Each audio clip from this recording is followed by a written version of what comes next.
بسم اللہ الرحمن الرحیم۔ السلام علیکم ورحمۃ اللہ وبرکاتہ۔ اسپرنگ فیلڈ اسکول ماسب ٹینک سے میں اردو معلمہ۔ تو بچوں، آج کا آخری یہ حصہ ہم نظم کا پڑھیں گے اور اس کو سمجھنے کی کوشش کریں گے۔ حسن عدل کی پیدا ہر چیز میں جھلک ہے، انسان میں وہ سخن ہے، غنچے میں وہ چٹک ہے۔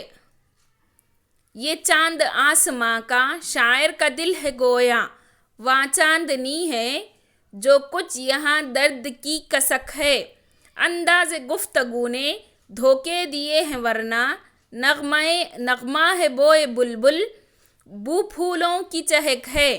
کثرت میں ہو گیا ہے وحدت کا راز مخفی، جگنوں میں جو چمک ہے وہ پھول میں مہک ہے۔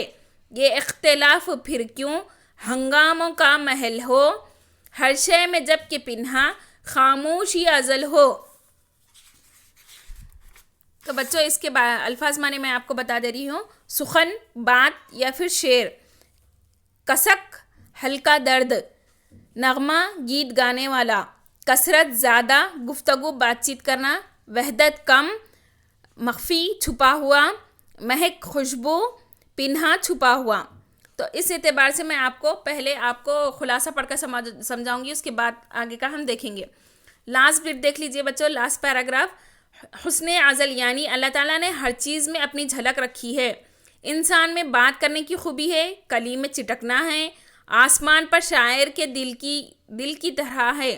آسمان پر چاند شاعر کے دل کی طرح ہے۔ چاند میں جس طرح چاندنی ہے، اسی طرح شاعر کے دل میں درد کا احساس ہے۔ یہ سب اظہار خیال کا فرق ہے، ورنہ بلبل کا نغمہ اس کی بو ہے، جیسے پھول کی مہک بھی بو ہے۔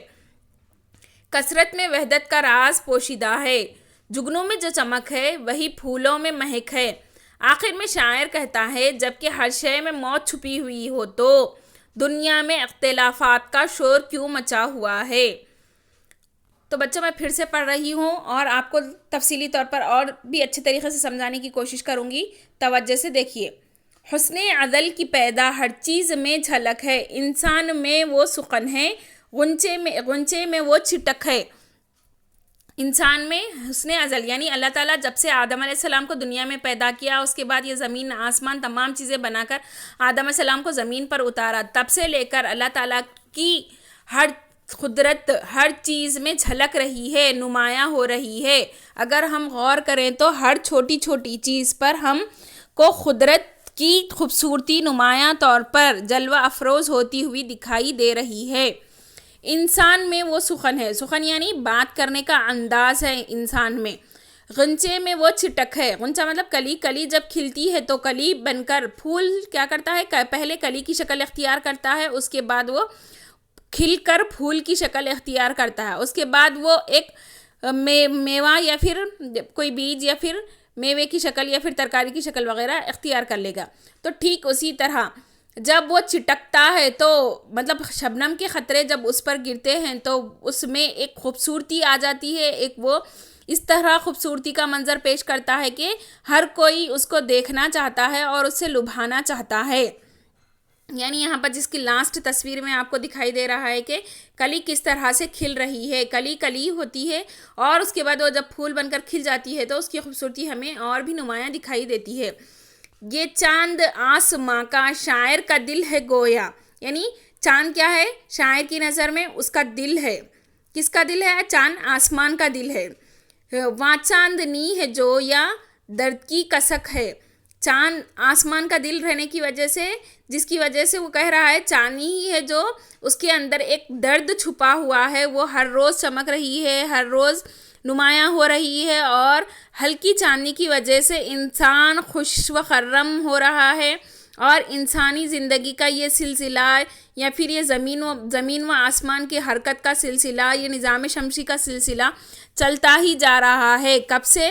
آدم علیہ السلام کو دنیا میں لاتے وقت سے لے کر جب تک قیامت نہیں آئے گی تب تک یہ چلتا ہی رہے گا۔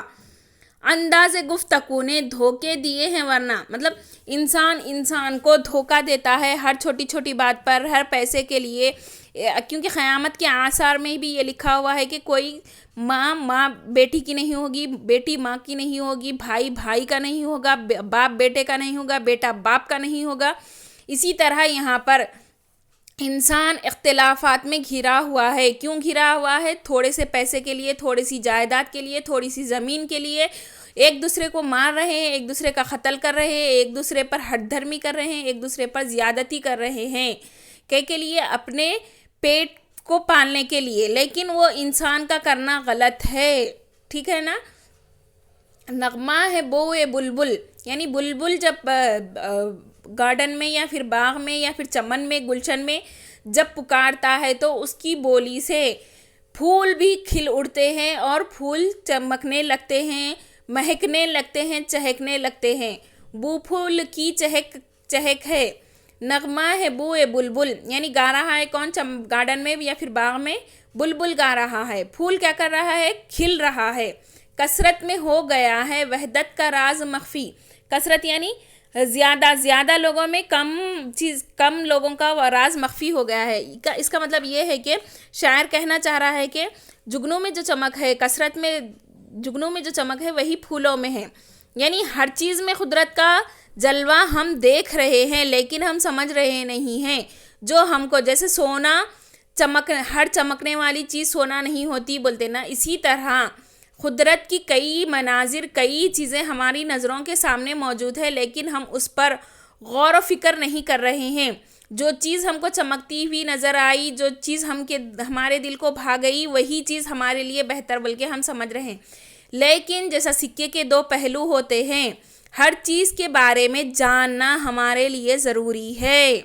کیونکہ ہم اگر نہیں جانیں گے تو ہم اس راز تک یا پھر اس بات تک اچھے طریقے سے ہم نہیں پہنچ پائیں گے. جب نہیں پہنچ پائیں گے تو ہم گناہوں کے مرتکب کہلائیں گے، گناہوں میں ہم شامل ہو جائیں گے. اس لیے کچھ بھی کام کرنے سے پہلے، کسی کے بارے میں کچھ بولنے سے پہلے، کسی کے بارے میں کچھ غلط سننے سے پہلے ہم کو سکے کے دو پہلو کی طرح بات کے دو راز بھی ہم کو جاننے چاہیے، چاہے وہ مثبت ہو یا منفی، نگیٹیو یا پازیٹیو. ٹھیک ہے نا؟ جگنوں میں جو چمک ہے وہ پھول میں مہک ہے. جگنوں کی جو چمک ہے وہ پھول میں خوشبو ہے بلکہ بتانا چاہ رہا. یہ اختلاف پھر کیوں ہنگاموں کا محل ہو. پھر سے وہی کہہ رہا ہے شاعر کہ دنیا میں ہم تھوڑے دن کے لیے آئے ہیں، مٹی کے بنے ہوئے ہیں اور ہم کو مٹی میں ہی جانا ہے. اب ہم مٹی کے اوپر ہے تو اتنا غرور، اتنا تکبر کیوں؟ جب ہم مٹی میں چلے جائیں گے تو صرف 3 دن کے اندر ہم گل کر مٹی میں خاک ہو جائیں گے، مٹی میں بن کر مٹی میں مل جائیں گے، ہمارا وجود ختم ہو جائے گا، ہم ضم ہو جائیں گے. اس لیے کہہ رہا ہے شاعر جب تک ہم دنیا میں ہیں اچھے کام کریں، اچھے کے لیے کریں اور سب کے ساتھ اچھا رویہ، اچھا سلوک اختیار کریں. ہر شے میں جب کہ پنہا خاموشی ازل ہو، یعنی ایک ہاتھ سے دے تو دوسرے ہاتھ کو پتہ نہ چلے. اسی طرح کے کارنامے انجام دیتے ہوئے ہم کو گزرنا ہے.